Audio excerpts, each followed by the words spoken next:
a prestar atención a las palabras de Vladimir Zelensky, quien sugirió a la OTAN lanzar un ataque preventivo contra Rusia, mencionando a la vez el uso de armas atómicas.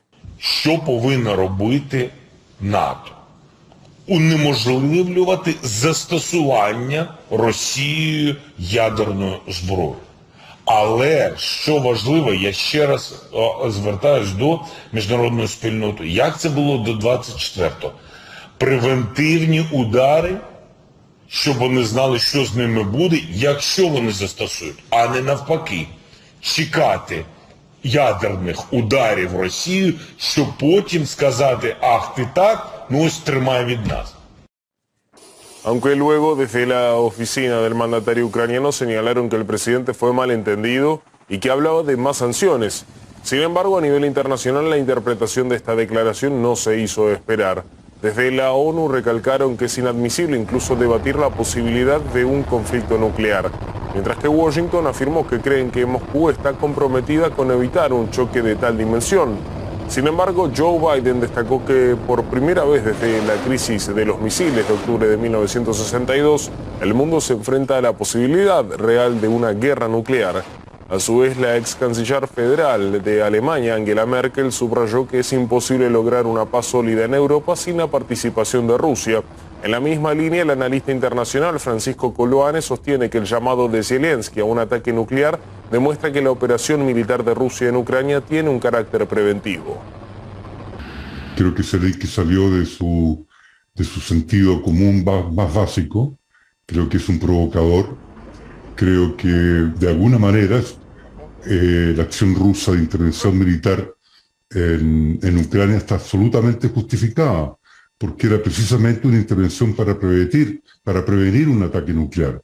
Y él está ahora incitando a ese ataque nuclear, que precisamente era la razón de la intervención militar rusa en Ucrania. Esa fue mi tesis desde el comienzo, que Rusia hacía con la intervención militar en Ucrania una acción militar preventiva, precisamente para evitar ese ataque nuclear. Ahora, yo creo que Zelensky no está solo. Creo que también hay una intención de la Alianza Transatlántica por atacar nuclearmente a Rusia. Es decir, eso, yo no tengo pruebas, pero sí que Zelensky llame a un ataque nuclear a Rusia, está demostrando que aquí hay un plan concertado y que solamente Zelensky es un vocero.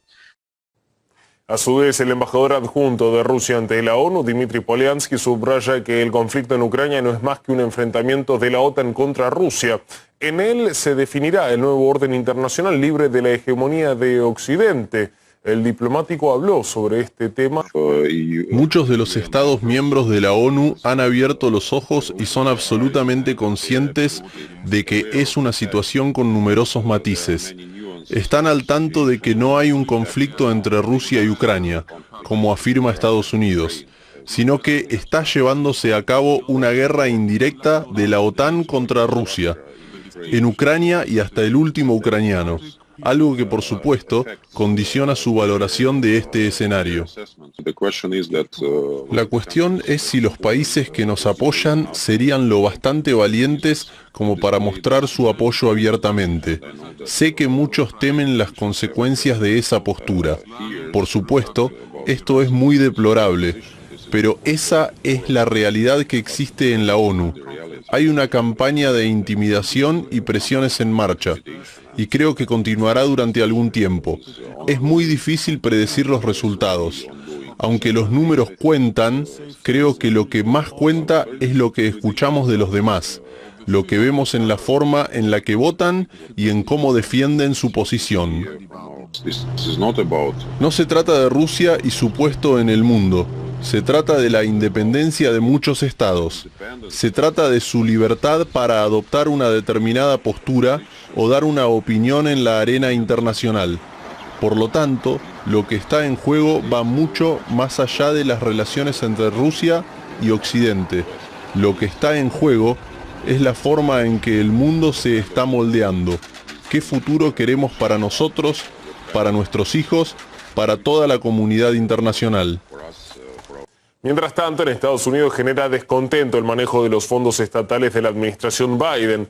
Los ciudadanos reprochan al gobierno por los insuficientes recursos que prometió para las víctimas y para reparar los daños que dejó el huracán Ian en el estado de Florida, al mismo tiempo que se siguen enviando miles de millones de dólares a Ucrania. Recientemente, grandes partes del estado de Florida se vieron absolutamente devastadas por el huracán Ian. Vimos las imágenes de comercios y de viviendas absolutamente destrozadas. Sin duda van a pasar años antes de que esta zona vuelva a la normalidad y, lo que es más importante, se van a tener que destinar decenas de millones de dólares para la reconstrucción. El propio presidente Joe Biden ya ha visitado la zona catastrófica y ha asegurado que efectivamente van a tener que pasar años antes de que esta zona vuelva a la normalidad. Ha prometido el presidente, se ha comprometido a que los fondos federales llegarán y cubrirán el 100% de las labores de limpieza. Además, la Agencia Federal para el Manejo de Emergencias ya ha destinado 70 millones de dólares para los supervivientes de Ian. Para muchos, esta cifra es absolutamente insuficiente y las redes sociales lo critican, más teniendo en cuenta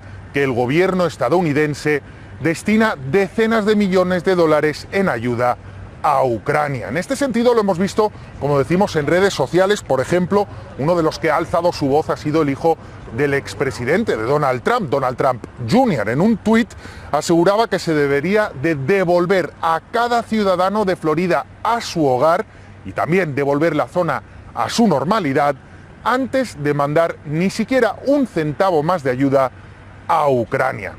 Otros usuarios se han mostrado en la misma línea, incluso algunos mostrándose piadosos con el estado de Florida, asegurando que para la clase política es más importante el envío de armas a Ucrania que ayudarles en estos difíciles momentos. Incluso otros usuarios, en un tono algo más jocoso, aseguraban que lo que tendría que hacer el estado de Florida es cambiar su nombre al de Ucrania si quieren efectivamente recibir más fondos federales.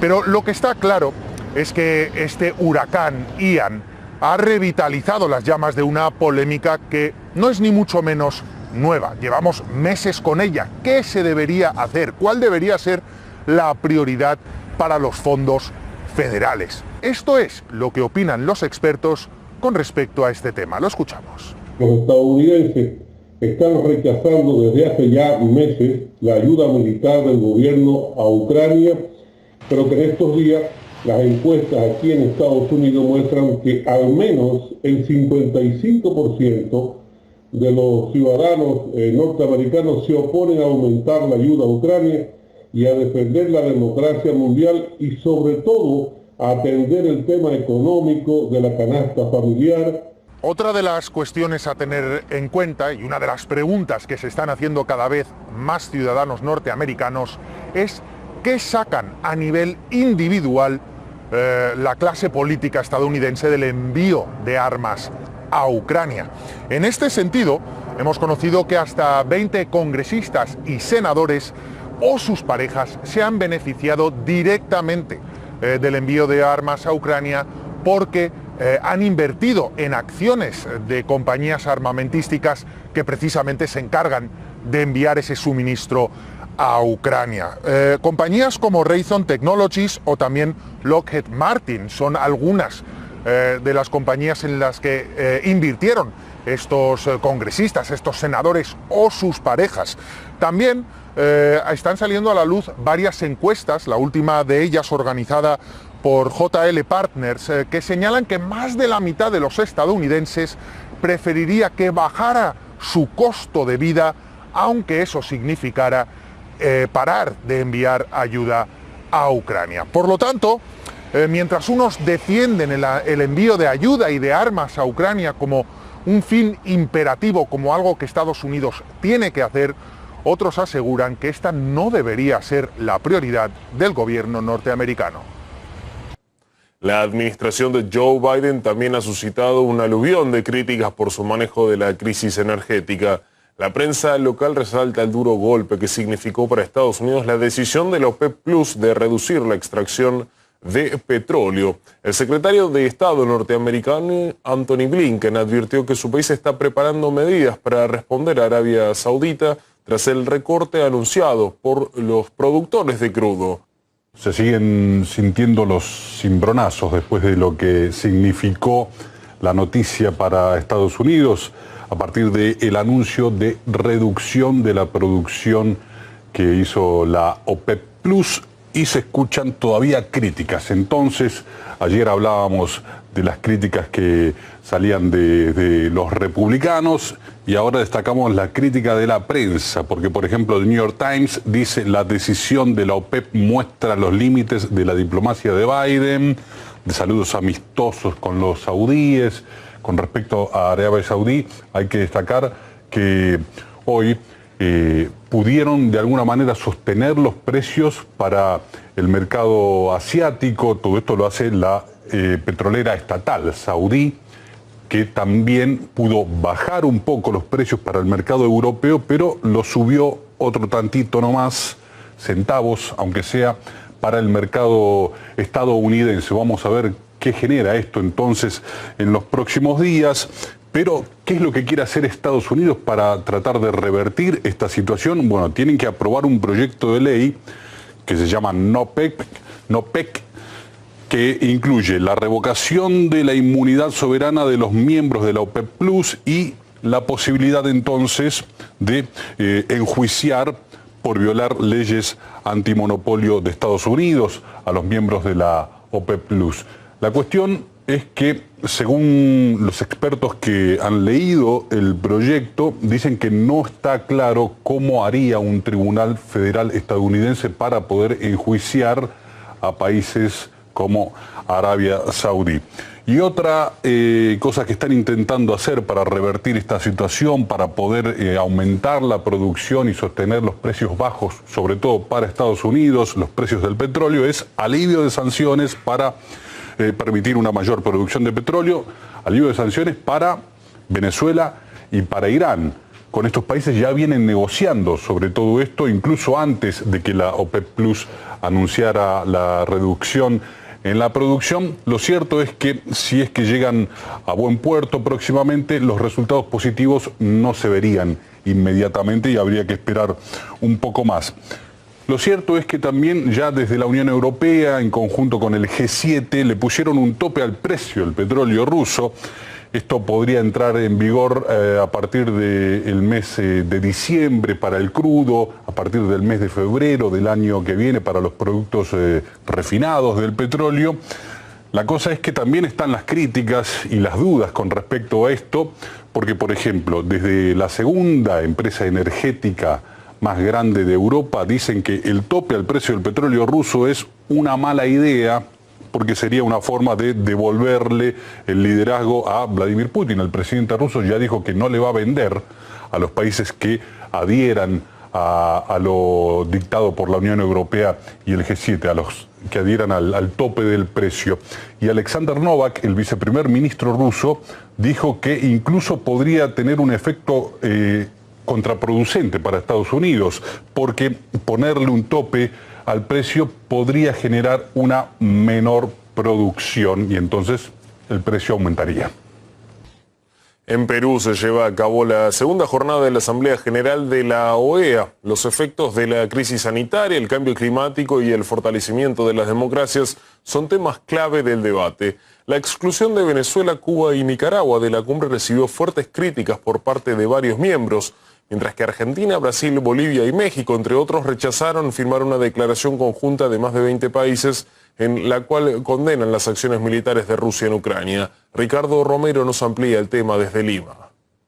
Lima es la ciudad que acoge la 52ª Asamblea General de la OEA, con muchísimos temas a analizar, como por ejemplo el proceso migratorio que está desarrollándose en Centroamérica y que afecta directamente a varios países de ese sector del continente americano. El secretario de Estado de los Estados Unidos, Anthony Blinken, dijo que esa nación ha otorgado $240 millones para acompañar a migrantes y refugiados y que analiza otorgar más dinero. Sin embargo, los representantes de los países de Centroamérica pidieron que haya una acción mancomunada